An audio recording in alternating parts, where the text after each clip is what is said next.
Hi, Gary. It's Uncle Extra Medium again. It must be Thursday night. Time for another episode of the Hour Before TNL.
Are you plain bored of woodworking?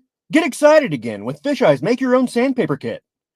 Fisheye's Sandpaper Kit comes with everything you see here. Just pick your paper, spread the glue, and shake on the sand. Voila! Beautiful handcrafted sandpaper.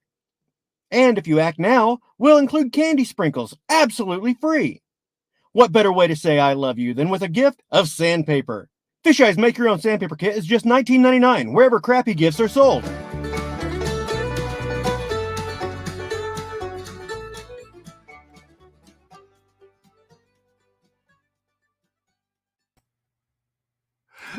Hi, everybody. I don't know why that makes me laugh every time I see it. I've seen it 46 times. Welcome to episode 46 of the Hour Before, the replay of a Thursday Night Live. It's the 14th of July, 2022. I'd just like to remind everybody of the rules here. No politics, no religion, no racism. By the panel or in the chat, kindness and respect are required of everybody. You have the right to free speech everywhere but here. My channel, my rules. So have a good time. Without further ado, I'd like to introduce my handsome co-host, Mr. Jim Boshart. Oh, man. Hi, Gary. Does that mean we got to change our name now? Well, you know, we're thinking about it. We may be going to the alternate week to follow Ken. Otherwise, we would be 3 hours before the after party presented by Tammy Jean. Okay. And that's not a bad handle either. You know, but you're looking well. Or you're looking good. You're looking good. Glad to get back in the saddle. That's good. That's good. Hey, horses. yeah. Hey, we got a new picture on the wall over here. Good. This guy right here. Everybody, please welcome Mike Hill. Wow. Mike Thank Hill. you, Gary. You got my Hey. good side. Mike Hill from Aerosnapper. And if you haven't seen Aerosnapper, you got to get over there. There's a link in the description to get to his channel. Mike does some amazing work, almost documentary style. That third crossing, you're 88 episodes into that, I think, eh? Do you know, I haven't been counting, but it wouldn't surprise me at all. Yeah, I think I looked earlier today, and that playlist has 88 episodes in it. So, Gosh. yeah. Now, Started in a small way, but now it's an obsession. yeah. Now, how do you get all the right shots? Like, how do you know what's coming up in the construction, or do you just go and watch what they're doing and surmise, or do you have? Well, a little bit of A and a little bit of B, but I got to tell you, you make videos. So do many other people who watch your Hour Before the Hour. It's not that you get the right shots; it's that you select the ones from thousands that you've taken. Exactly. But yeah, exactly. Take everything, and then you can sort it out in the on the cutting room floor. Yeah. In seriousness, though, initially, yes, it was just a business of heading to the site on one side or the other, because of course a bridge has two ends. He said stupidly, and seeing what's going on. After a while, you begin to detect patterns of activity, or you can see from what has gone before that there's a clear sequence leading to something. Mm-hmm. And at that point, if you've been around and making people uncomfortable long enough, they'll start to talk to you and say, "Look, come back on Friday. It's going to be such and such." But no, I've been very, very fortunate. I started off maybe going out 2 or 3 times a month and looking at what was going on and recording the change. That became every couple of weeks, and then it became pretty apparent in 2021 that it was going to be most days, and there was going to be a video every week. And I'll be perfectly honest with you, Gary and Jim, that's probably not enough to catch everything. Wow. I mean, especially in this phase where and there is no date for the completion of the bridge. I'm going to say that straight out of the box. But Okay. It's pretty clear we're no more than, let's see, so 4 or 5 months from completion. And consequently, activity has not only accelerated, a natural consequence of the better weather in spring and summer, but also because, most of the major works were complete last year. What's happening now is that we're finishing some of the major work, which is certainly the case, and we're doing an awful. Well, I say we, the wonderful people who work on the project, are doing a great deal to finalize portions of the bridge, prepare for the last activities, like, for example, the paving of the bridge, which will come towards the very end. And then in addition, because a temporary causeway was used to work from in much of the construction of the bridge, work actually started last week, but it's been very busy this week at the removal of some of those temporary structures. Oh, okay. So they're taking out that causeway that was built on. They have begun to remove the trestle-based causeway, which was 200 or 300 meters at the east end of the bridge. The remainder was gravel, and of course, one of the first things that was discussed and discovered when all of the participants in the project got together was the fact that the river, for most of its width, is very shallow. Oh, okay. And it was going to be possible, although decisions I think had taken place at the outset, because the research had not been completed, there was discussion of working from barges. And the simple fact of the matter is that for much of the river's width, you wouldn't get a barge in. So a temporary gravel causeway was the obvious solution. Yeah. It's been important for the benefit of the wildlife and otherwise and the environment to create several pass-throughs in the gravel causeway. And then there was this large portion where the actual navigation channel for the Rideau Canal is. They built a trestle roadway. And this is a substantial structure with a lift bridge, for which a design award was given, to allow passage across the causeway to be possible, but boating traffic, particularly in the navigation season, to continue to travel the Rideau Canal. Wow, a temporary lift bridge. A temporary lift bridge. Unbelievable. Wow. Just a huge project. Now, just so our viewers know, and I don't play anybody's video because I think you deserve the views more than I do. One view for 30 odd people doesn't help anybody.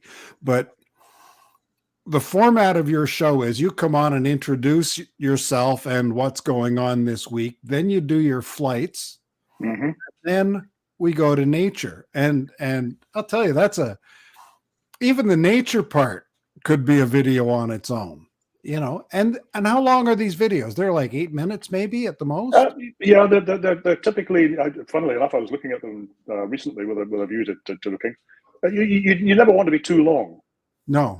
Although surprisingly, I find that 8 minutes when you watch many YouTube channels would be an eternity. Yeah. And maybe it's just me because I love my work, but 8 minutes seem to pass quite quickly. Well, yeah, you put a pace to it. There's always something coming up, and it's like, what's next? What's next?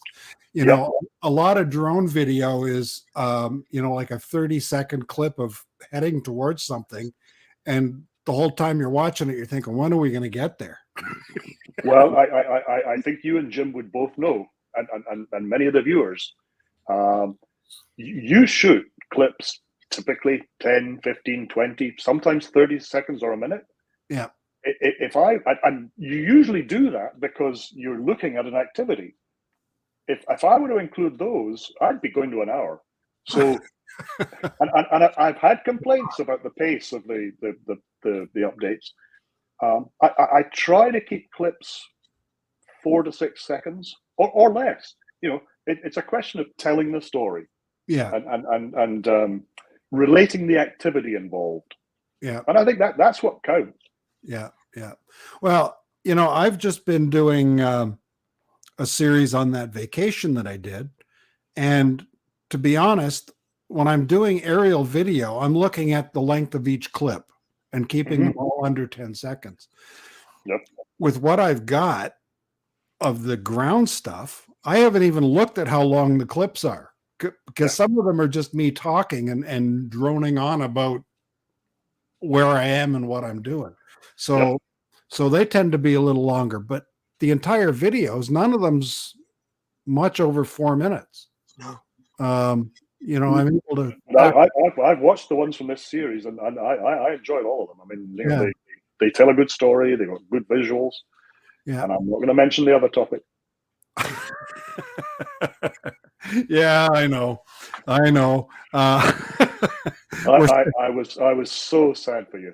We're saving up for a replacement. So, and the motorcycle's probably going to the dealer tomorrow to be dealt there. So, ouch. Well, no, it had been for sale since the spring, but my asking price was maybe a little high. Yeah.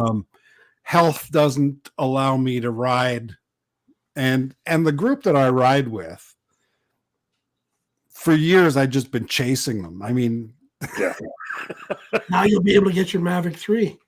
Yeah, no. Oh, Jim, you brought up the subject of the Mavic 3, and may I just take a moment to do an advertisement for DJI? Sure.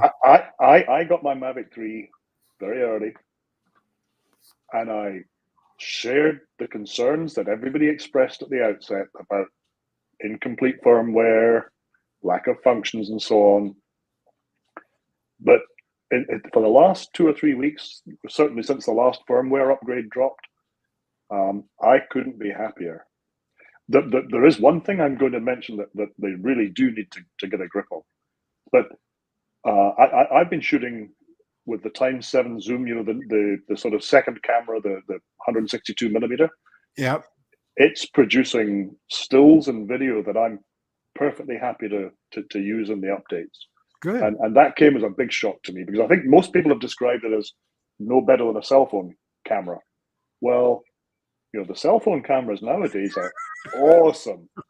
Yeah, Exactly. Now, may I just make that one complaint? Something, and I don't know whether you guys or any of your viewers watch Philip Bloom and follow his things. No. I recommend that folks go to Philip Bloom. He's a Brit vlogger and sort of technophile, and he does in-depth videographers videos on all the different drones. Oh, okay. And he has campaigned, as I think you guys would recognize, for the return of tripod mode. You remember we had tripod mode Yep. on the earlier drones, like the Mavic 2s and so on? Yep. Well, when they launched the Mavic 3, they came out with this thing called Cine mode.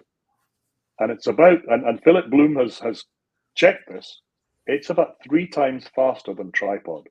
Okay. I was flying my Mavic 2 Pro today in tripod mode, and I'm quite prepared to believe that. Cine mode is just too quick. And it doesn't matter what you do with the exponential settings or anything else, or how gently you use the sticks. And I'm a Ken Heron pincher. It's just not the same. Tripod was amazing for a cinematic drone operator. I think Ford's got tripod, and I enjoy that a lot too. Yeah, and I think my original Mavic Air has tripod mode. I think it probably does. So well, it's funny. It seemed to be connected to the Go 4 connected drones. Yeah. Well, the Fly app sucks, right? Well, I wouldn't dream of offending my host, but I kind of felt that way when I got the Mavic 3, and it was the first time I'd come across Fly. I'm a bit of a convert. Now, I'll give you an example. Okay, so I was flying both drones today, Mavic 2 Pro and a Mavic 3. Call me fortunate, I know. Not in everybody's budget. But the Go 4, here's an example. When you go into the settings for your camera on the Go 4, you lose your histogram. So, I mean, what's the point? I mean, you need the histogram to check the settings and the effect they have. Yeah. And of course, it covers, when you go to the settings for the camera, it covers half the screen. So it just doesn't make any sense to me. I much prefer the way they've done it in Fly. I guess you become used to something. I don't mind Fly at all now. Yeah, Billy Kyle was saying the same thing a couple of weeks ago. That he was a convert, a recent convert. So yeah, I think I probably am as well. Yeah. Well, that's good. That's good. But I wasn't to begin with, I can assure you. So you're flying the Mavic 2 Pro and the Mavic 3 then for the. I would like to say yes, but today was the first time for some time that I've got the Mavic 2 Pro out of the box. Oh, really? The Mavic 3, it just offers so many benefits. Not in terms of performance, except that zoom function. Yeah. And the Mavic 2 Pro, and folks will know the Mavic 2 Zoom, which did have a sort of zoom, a digital zoom. The Mavic 3 has a capacity in both the Hasselblad camera, the 24mm, to zoom into about 2 times, I think. And it maintains a pretty good quality. Mm-hmm. And it's got that times 7. And when they dropped the new firmware and you were able to switch between 1 and 7, that is just golden. Really? You put the crosshairs in 1 times, you hit the P7 or the 7 zoom thing, and it's there, and it's really good. Cool. No, that's much better than I expected. Yeah. Did you see the question there, Mike? No, I do not. If you can see the screen, would you recommend a P1000 as a first camera? I'm not familiar with it. I've got a good friend, Espen Oorhaug, who's a Norwegian drone flyer, who has done a review on the P1000, and I think he spoke very highly of it. But I'm not familiar with it, and I wouldn't be in a position to make a recommendation. Sorry. Here's one question Gary hasn't asked. That's usually one of the very first questions. How did you get involved with drones? Oh, I'm glad you asked that, Jim. I kind of expected something like that. I obviously come from the UK. I think probably determined that. And I came to Canada in 2005. For several years before that in the UK, I'd flown RC models, fixed wing models. I don't fly well enough to fly helicopters. And I mean, folks will know helicopters in those days, even when gyros came along, were very difficult to fly. They were very challenging. But I flew a lot of fixed wing. When I came to Canada, I came to Canada from Washington, D.C. for 4 years. Yeah. They're great now. And when the Phantom 1 was produced, I thought, because I couldn't bring any of the RC modeling gear from UK, and Europe had different frequencies and so on, and now it's all gone digital and so on. So I wasn't really that interested. And it was a bit of a distance to the nearest RC model place here. Although Kingston does have one of the best and oldest RC model clubs in Canada. So when the Phantom appeared, I thought, that looks neat. I'd kind of like to do some drone work with video and the rest. And anybody who's seen them will know that didn't come with a camera in the first instance. It came with a mount for a GoPro, and a warning in the manual: don't use the GoPro remote on a phone or something because it could interfere with the drone. So you didn't do that. So you would launch the thing, point it in the general direction, bring it down, and see what you'd got. But I loved it. And I mean, there were a lot of things in the Phantom 1 which were kind of neat, like that. And I think somebody's brought it back recently, where you could put a setting on it that when you sent it out with the stick forward, it went forward, and when the drone was turned, it still went forward towards you with the stick forward. Not like drones today. Well, they do, but you know what I mean. It was orientation sensitive. Oh, okay. So was it like headless mode, right? I think that's what it's called. Yeah. But then I went through a succession: Spark, Mini 1, Mavic 2 Pro, because I recognized that you just couldn't get the quality in most conditions from a Mini.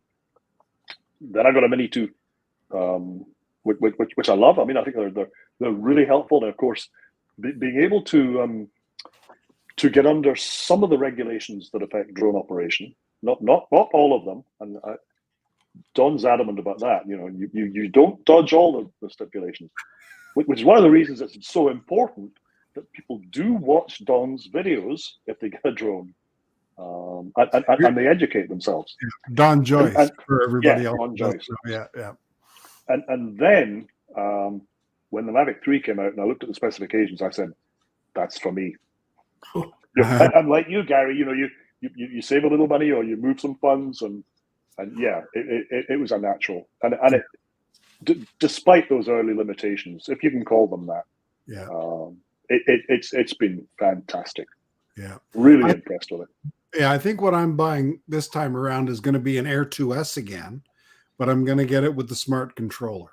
Part of the reason I had left my drone in the car was because with my iPad Mini 6 attached to it, and the way I had it attached, it was difficult to take it apart, to get it back into the case, and being lazy. Pain in the butt factor. And for and for some reason I just left it in the car, and somebody spotted it because I usually put my jacket over it, and I took my jacket out. I don't know why. It was just a whole sequence of events that led to me losing it all. And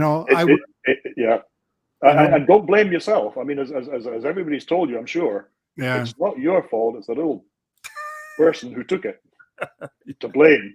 Yeah.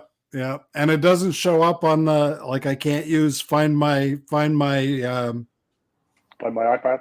Find my iPad. It doesn't show up. But what I do is that about twice, 2 or 3 times a day, I'll go to find my iPad. It says they can't locate it, but I'll press the play button so that it plays a sound, just so that if somebody does have power on, I'm at least annoying them a little bit, you know. Well, you know, it's entirely possible. over their shoulder. Unfortunately, yeah, it's a sad thought, but it's entirely possible that somebody found that they couldn't use it and they threw it away.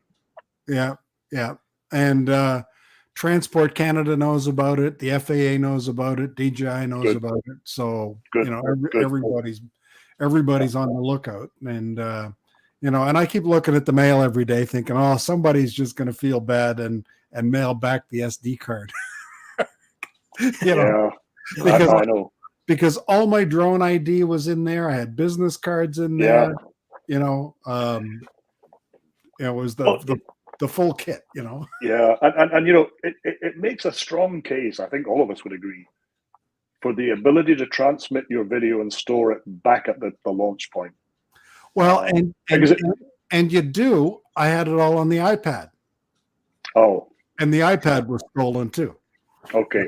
You know, I had all this cached video, and I'd gone back and I'd looked at it and showed my wife and said, "Look at that! Isn't this great? That's breathtaking. This is going to look so good," you know. And you know, there were these flights that I took over rocky cliffs, right at the ocean, and got down close to the rocks, and you know, some real daring do, you know. Great reveal.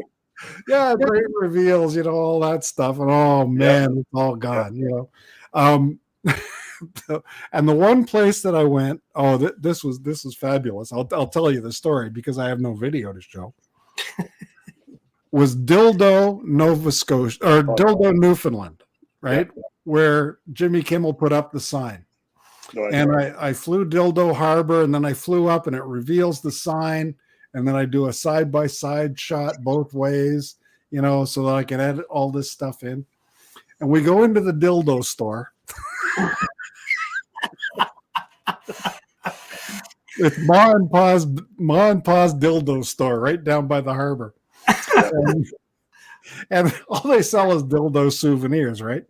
You know, shot glasses and the, you know, all the tricks. And you're thinking, I know a lot of people I'd like to give those.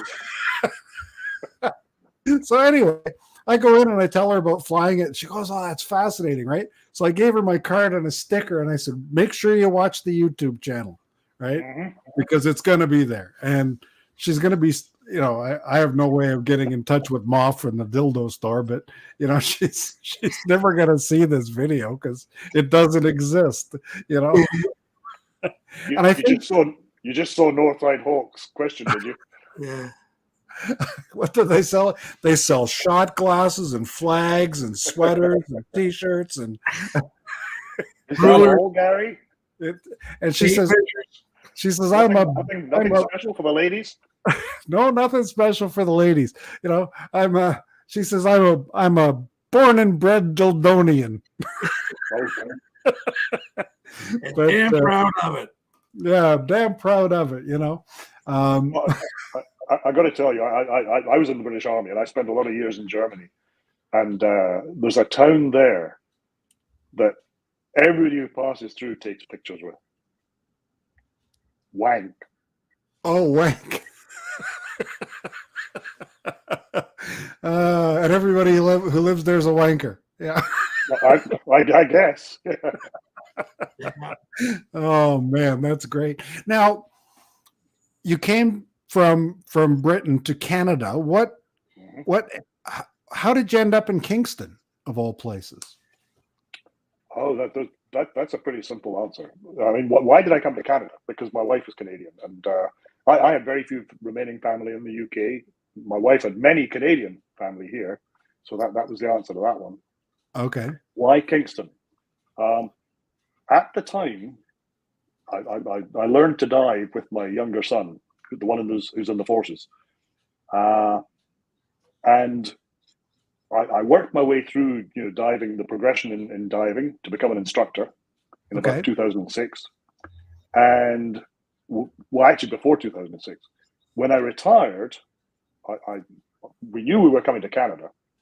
We wanted somewhere that was close to the States, didn't get the most brutal winters, and was close to good popular diving, which Kingston certainly is. Probably the best freshwater lake diving in the world. Tobermory will tell you other things, but they're not. That is not true. They're better organized, and they've got the advantage of marine sanctuaries. But Kingston has the best diving. Yeah. So that's the answer. I mean, it was it was convenient. It's a beautiful city. I mean, and we live in a wonderful part of the world. So it was kind of a natural choice. But my wife had relatives at the time in BC, but BC is a little bit too much like the UK for me. A little wet and windy. But it's British Columbia. No, it's British California, I was told years ago. There you go. No, that's good. Now are you still diving, or have you given that up, or? You won't be surprised to hear that, rather like many other activities, COVID significantly affected diving here. I was the chief instructor in the Forces Base Diving Club for about 12 years, and all activities on the base, all recreational activities, particularly those involving civilians whom we used to train, were closed down for about over a year anyway. Yeah. So I kind of got out of the habit. And, to be perfectly honest, for whatever reason, I haven't really got back into it again. Yeah. I might have become one of those terrible people, a warm water diver. It pains me to say that, because when people used to say to me, well, what do you do? What is there to see? I would say, well, something different every time. And it's true. The waters of the Great Lakes, and the river are great places to dive. Yeah. There's not always a lot of visibility, and everything's pretty grey, green, or brown. But there are some magnificent wrecks, and you do get extraordinary sightings from time to time. Yeah. Fish life or whatever. Yeah. I used to collect bottles and stuff off the bottom of the river. We used to dive on the Chippewa River, which was a river that flowed into the Niagara River. Mm-hmm. But they reversed the river, so it went the other way. Oh, so didn't the bottles stay where they were? Yeah, they did. But you get in right by the Niagara River and just float down the river. You could go a mile or two without kicking a fin. You just Well, you just bounce off the bottom. But only if your car isn't a mile and a half back. We brought 2 cars, you see. So you had an exit point and an entry point, Yeah, there's a great wreck downriver, which has exactly the same feature.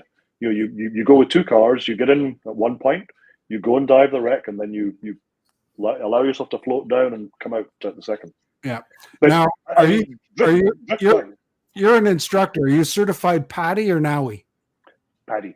Okay. The world's largest dive training organization. Well, it used to be NAUI back in my day. You know who dives the aquarium tanks and so on for Disney? Yeah, NAUI exclusively. Oh, yeah. But here's a question for you. We're completely off the drone topics. Which was the world's first dive training organization? Whoa, I don't know. YMCA. Oh, really? Yeah, and they only got out about 15, 20 years ago. Yeah, it's fun to stay at the YMCA. They were the world's first. Yeah. I'm sorry, I'm not going there. Jim, you're much too familiar with that. As long as we don't say copyright strike, we can do the semaphore thing. I was diving in Tobermory, and I got bent and took an ambulance ride from Tobermory to Toronto General Hospital. Oh, not fun. And no, it wasn't. A little worrying too. What's that? A little worrying. A little, yeah. I ended up spending 3 days in Toronto General, And I think maybe I might have dove twice after that. And, the equipment was heavy and it was cumbersome, and I just kind of lost interest. Yeah, you make a good point. I mean, that's the other thing about cold water diving. You got to, because of the buoyancy, the exposure protection you have to adopt. You've probably got to carry a fair bit of weight. Yeah. A lot of people adopt steel tanks, which makes perfect sense. Yeah. But yeah, it becomes a chore. Yeah. And in Kingston, the boat diving is wonderful. And I've got a friend who runs a dive charter organization, which I can send you later if you like. But if you're not going to pay to go out in a charter to dive the wrecks, you've got to go offshore. And almost all the shoreline along Kingston is broken, rocky, and just horrible to get in and out. So it's unfortunate, but it's a fact. Yeah, it's that limestone, It's all busted up. Well, there's a little limestone, but I mean, there are obviously some exceptions. There are some sandy shores in the region, like Great Sandy Bay on Wolf Island, but most of it's just rock, and there's hard pan underneath, but a lot of boulders and broken rocks. Yeah.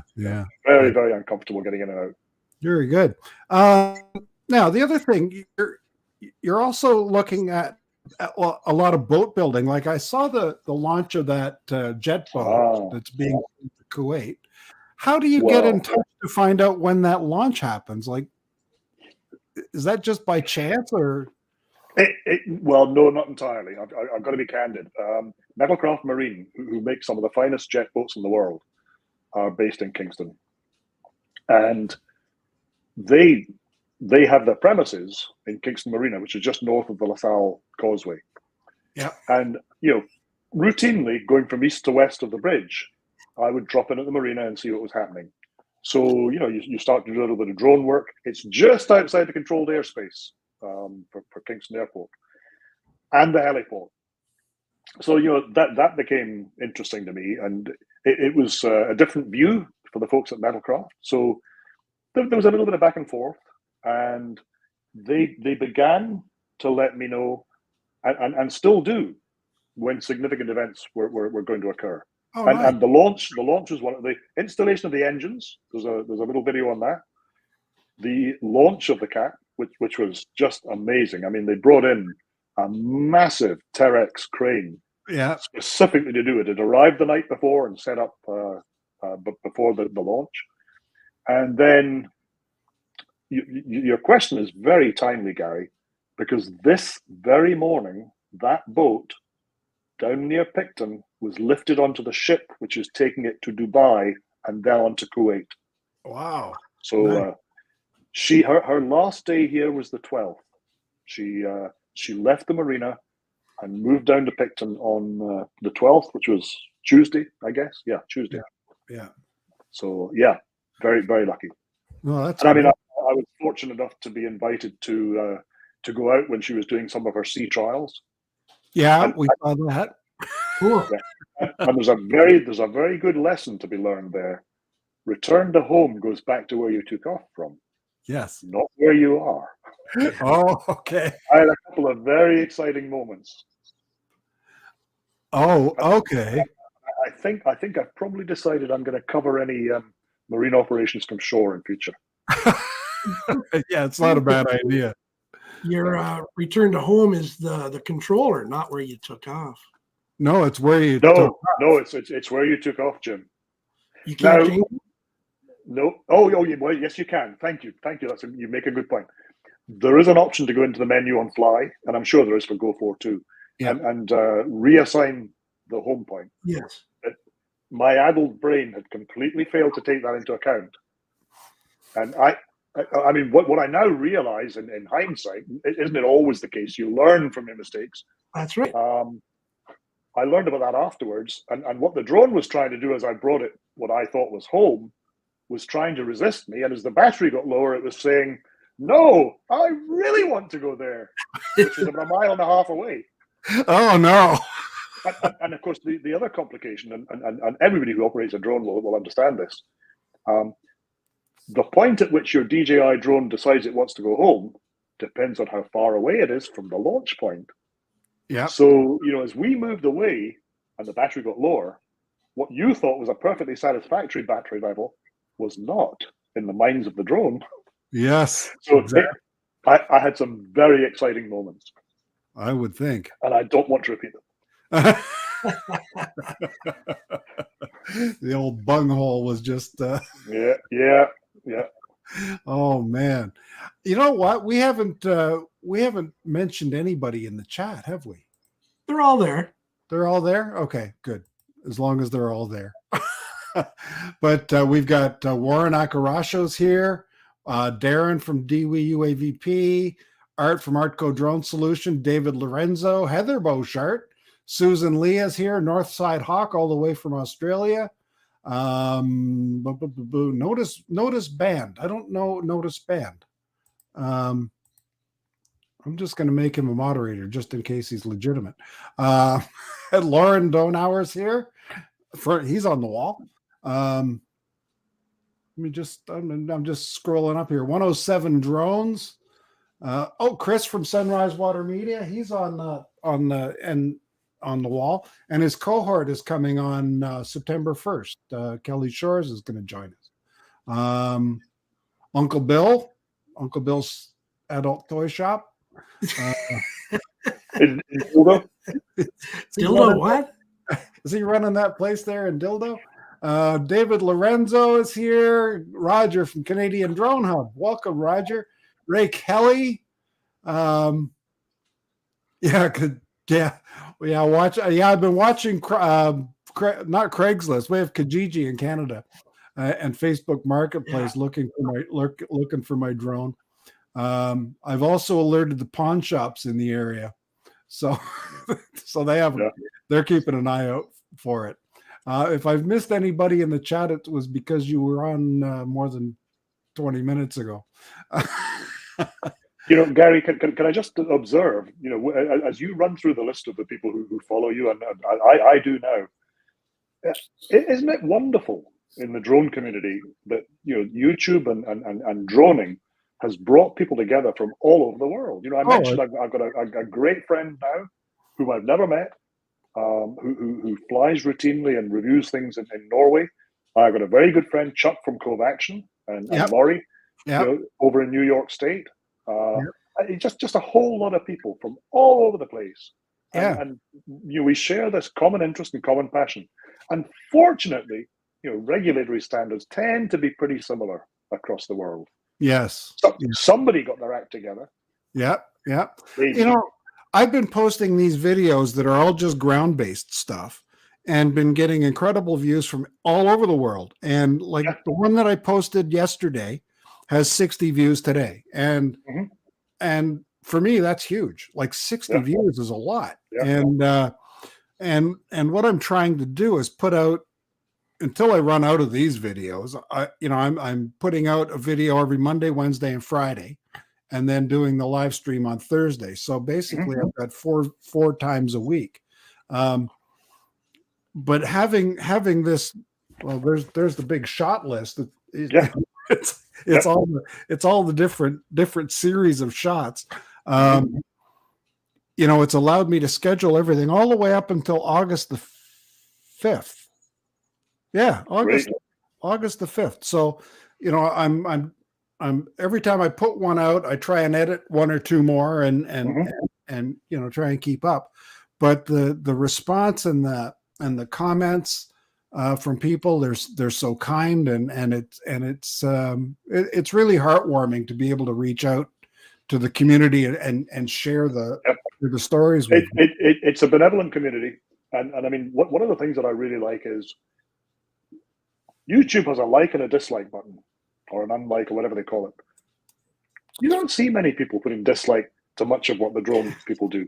No, I haven't had a dislike since May, and the one I had in May was somebody disliked it because I said it was a police chase, and I was chasing a police boat, and they thought I would be having the police chasing somebody. Screaming sirens and things. Yeah, and they figured it was clickbait, So. Can I just mention something as well? I mean, this whole business of the interest in our videos.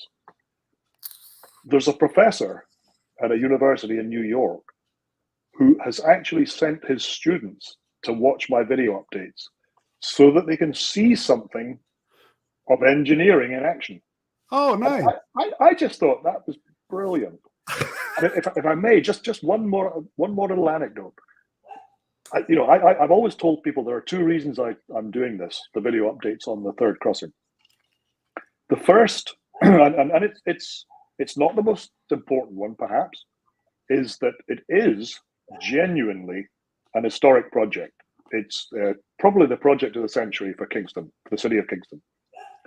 I must just mention in passing, when you said it's a big project, for the main contractor, Kiewit, this is one of the smallest they've ever done. No way. So that gives you an idea what a big company we're talking about. But the second reason I do it is because I want to see recognized the extraordinary work, the skills, the talents, and the craftsmanship of the men and women engaged in the construction. And when I say that, I mean all the way from the designers, the architects, the engineers, the managers, the safety people, who are very important, right the way through all those different skilled crafts. But because they all have wonderful talents, and I've had, and they're probably the most interesting and enjoyable aspects of the work. I've had parents and grandparents and siblings get in touch and say, I'm so grateful to be able to watch this because I saw my daughter, my granddaughter, my grandson doing what he does. I never really knew or understood. Yeah. So that's just fantastic. Yeah. That's I the think it's wonderful that you took it upon yourself to do that. It's just amazing. Yeah. Keeps me out of mischief, Jim. Yeah. It was like Paul Murray was saying about the ships that he does. The crews of the ships will send those videos to family to see, where they are or what they're up to, or what the ship looks like, that sort of thing. It's an entirely different perspective. It is. Yeah. What we see from up there, absolutely. Yeah. And we try and put a kind of an artistic bent to it, right? Speak for yourself. No, I don't have an artistic bone in my body. Well, you know what? It's almost like documentary filmmaking. Watching your stuff, it's incredibly informative, and like you say, it's documenting history. Now that said, it's probably going to open in the fall sometime, right? Yep. Are they going to name the bridge? They have named the bridge. Oh, yep. There was a competition. Yeah. Which narrowed the choice down to about 5 names, and the city was determined that it would reflect the fact that it's being built in areas that were originally part of indigenous estates and territories. Okay. So they wanted to give the strongest voice in the naming to the indigenous people. And as a consequence, 5 names were shortlisted. And the one that has been chosen, I think by the city, it wasn't put to vote. I'm not sure, to be honest, that is Waban, Waaban. And that means, apparently it varies in interpretation, but it's basically the first light or dawn or the start of the day or an era, I believe. But if you go to the project page, there's a good explanation, I'm sure. Oh, and I think that's going to be just fine. Yeah, yeah. I can't help thinking a lot of people are going to call it the third crossing forever, but it is, and it's important to make this point. It is the third crossing until it is officially opened, and then it will be the Waban crossing. There you go. Now, and you haven't noticed, but it's always a keyword or a tag in my updates since the name was chosen. Yeah. Now, just so that people understand how important this crossing is, there was an accident there a few weeks ago on one of the crossings, and my son had to make it to the train station for his trip to Spain. He lives on the base, and it's like 5 minutes away. Yep. He called a taxi to take him to the train station. They said, "Oh, it could be a while." All right. Because they have to go all the way up to the 401 and all the way around the other side of town and then come back in. Oh, absolutely. He said they happened to find a cab that was near the base, so they picked him up, and his 5-minute ride took just over an hour and a half and cost him $80 in the taxi. Oh, I can believe it, Gary. People will argue up and down how many crossings there are within the city limits across the Cataraqui River. But we've always considered it to be two previously. There's the LaSalle Causeway, which was only built in 1912. Now, previously there was a pontoon bridge and so on. And the 401, Highway 401. Yeah. Now, there's another crossing beyond that at Kingston Mills, but that's limited to light traffic. And it's on the canal, so it's a swing bridge. It can be closed from time to time. Yeah. The accident you're speaking about, and we don't know what the circumstances were, but a motorist ran off the road and died subsequently, I think, of their injuries. And the consequent investigation caused the LaSalle Causeway to be closed for 14 hours. Yeah. So yes, it really made the point that we are a problem. And it's been a problem in the past, because if Highway 401, which was widened through Kingston some years ago now, ever suffers a major accident, then all the traffic goes through town and across the LaSalle Causeway. And that is a complete nightmare. Yeah, but here's a little bit of an insight to you. The LaSalle Causeway features a lift bridge, which is called a bascule trunnion bridge. In other words, it lifts at one end with a counterweight. It was designed by the same guy who designed the Golden Gate Bridge in San Francisco, Joseph Strauss of Chicago, and built by the Hamilton Steelworks. Installed, I think, 1917. It is in severe need of restoration, the bearings and so on.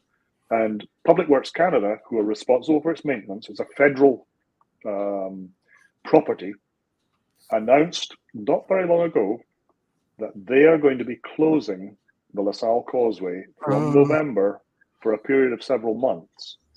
I think it'll be single lane during the week. And don't quote me on this. It'll be single lane during the week and completely closed for a period.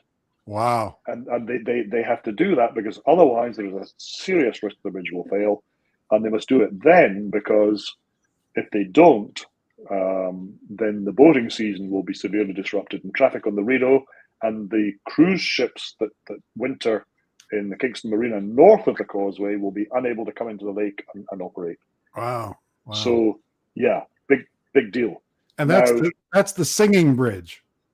That's the singing bridge, the famous sample bridge that plays "O Canada." Yeah. Very good. And watch this space. I'm going to make a video about it because it's an amazing bridge. It really is. Oh yeah. Anybody who's been to Kingston knows that bridge, because you have to go across the bridge to get from one side of town to the other. If you want to go from the base to downtown, you gotta cross that bridge, right? But the potential controversy lies in the fact that no date has been set officially for the opening of the third crossing. But a date has been put on the closure of the LaSalle. Everybody's going, I don't know about this. Very good. Well, we're coming up to the hour, and I want to let me just go back here. I'm gonna change my own tack here, and I'm gonna look for that. Can I just say, while you're working, thank you to you and Jim for the opportunity to meet your audience and for your interest in the work. I'm most grateful, and I hope it's been interesting to people. Yeah. Now, you've got 949 subscribers, so you're up 7 from the other day. Yep. Everybody should go over there and check it out. The link is in the description. I'll tell you, it's worth a look. Herman, go over there now. Subscribe. Don Mudball Creative is here now. Scott from Jackrabbit FPV.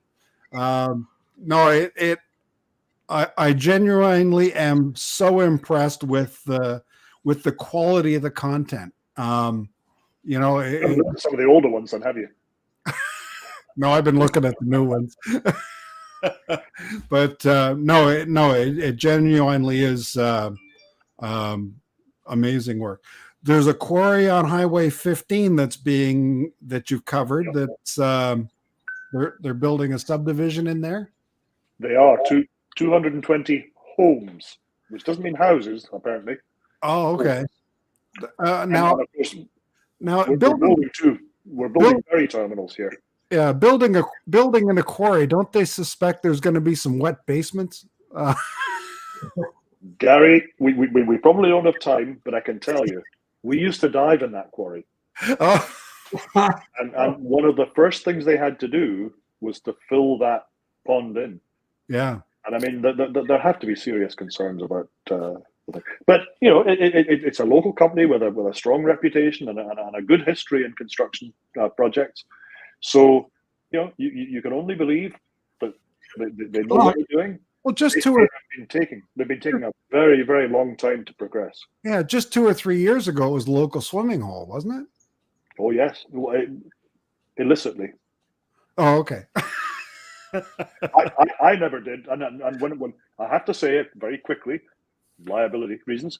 When I dived in it, it was with the club, and we had the permission of the owners. Okay, I'm going to tell a quick story, and I don't. Is Bill from Newfound Drone? He's not watching. Oh, I haven't seen him now.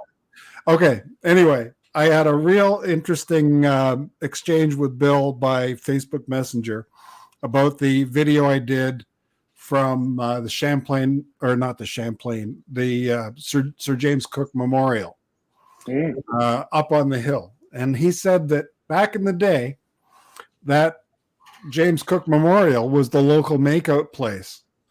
And he said when he was a youngster, his parents took him for a drive at night, and they went up to the James Cook Memorial, and there was a couple making out in the car, and his father was not impressed. It was his sister. Oh, no. Oh, yeah. So, that was a laugh out loud moment when I read that from him, and I thought that was just priceless. But anyway, thank you so much for coming on. We're coming up to the hour. Stick around after, and we'll have another quick chat. And Jim, you got anything else? No, just it was very nice meeting you, Mike, and I'm sure our viewers were enthralled with your stories, and the ones that are already subbed, the more that have subbed will go back and enjoy your videos. Yeah. Oh, good. And it's good stuff. Wayne B is here too. So, and Herman from Phantom Flight 101. Anybody else I missed? If I missed, just speak up in the chat, quick. Yeah, raise your hand. No, that's it. Everybody's. Gary, just before we go. Yep. Please, everybody, if you fly drones, join the Drone Pilot Association of Canada. Yes. Hold on. I've got a. Okay, there we go. I'll let this play during the outro. Anyway, okay, we'll see you guys later. Oh Jesus, here we go. This is my moment to shine, isn't it? Drum roll. Oh God. Good luck. All right. Share screen. Everybody can hear it, right? I can hear it. There we go.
special thanks to everybody that stuck around to the end of the show of the hour before TNL, all 2,417 of you.